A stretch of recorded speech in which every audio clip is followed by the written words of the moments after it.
Hello, je suis Tricia, j'ai 30 ans et ceci est mon histoire. Ne scrolle pas. Née d'une famille pas nantie, mais au sein de laquelle les parents ont toujours tout fait pour que nos assiettes ne soient jamais vides. Mes parents habitant dans un quartier populaire de Douala, j'ai été élevée dans un quartier quelque peu banlieusard à l'époque. Mon papa polygame, je ne dirais pas que l'ambiance à la maison a toujours été paisible, mais le climat qui prévalait m'a poussée à me déployer pleinement. Rebelle depuis le bas âge, à l'adolescence j'étais presque toujours au milieu des conflits, soit pour défendre un proche, soit pour me défendre. Et les gens qui me connaissaient disaient de moi que j'étais bien que querelleuse, assez loyale.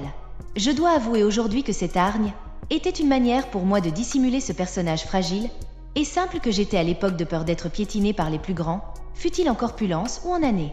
Oh, quel souvenir! Quand je n'étais pas dans la rue ou dans la cour de l'école à jouer la justicière, vous étiez sûr de me trouver soit dans un coin de la concession familiale, soit dans une salle de classe, en train de bouquiner. Eh bien oui, on ne dirait pas, n'est-ce pas? Surtout avec la description que j'ai faite précédemment de moi. Oui, j'y étais ce type d'adolescente comme on le dit si vulgairement aujourd'hui. J'étais une Jeannette School, un rat de bibliothèque, selon votre convenance. Je dévorais tout ce qui pouvait me tomber sur la main comme livre. D'ailleurs, cela me rappelle qu'une fois quand j'étais en salle de CE1, je m'étais éclipsée comme à l'accoutumée parmi mes frères, qui, eux, profitaient de la période de congé de Pâques pour s'amuser et s'échanger un peu les idées comme tout bon enfant de cet âge. Après mon départ presque inaperçu parmi mes frères, je m'étais retrouvée dans la chambre d'un de mes aînés qui faisait la classe de 5e. Une fois dans la pièce, et comme possédée, je m'emparai de son livre de lecture et me mis à le lire. Je vous assure, ayant commencé, j'avais l'impression de ne plus pouvoir m'arrêter.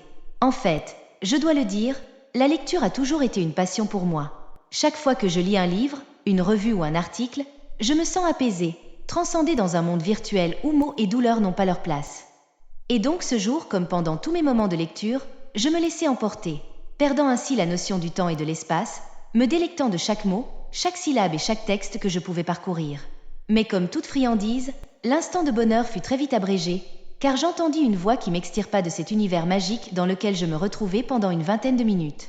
Une voix rauque, rigide et imposante. Elle m'était familière et je fus prise de frissons car je savais ce qui m'attendait. C'était mon père, Monsieur Ngan. Oh là là là! C'est déjà la fin du premier épisode. Ça t'a plu? Si oui, partage et n'hésite surtout pas à t'abonner. La suite arrive. Bisous.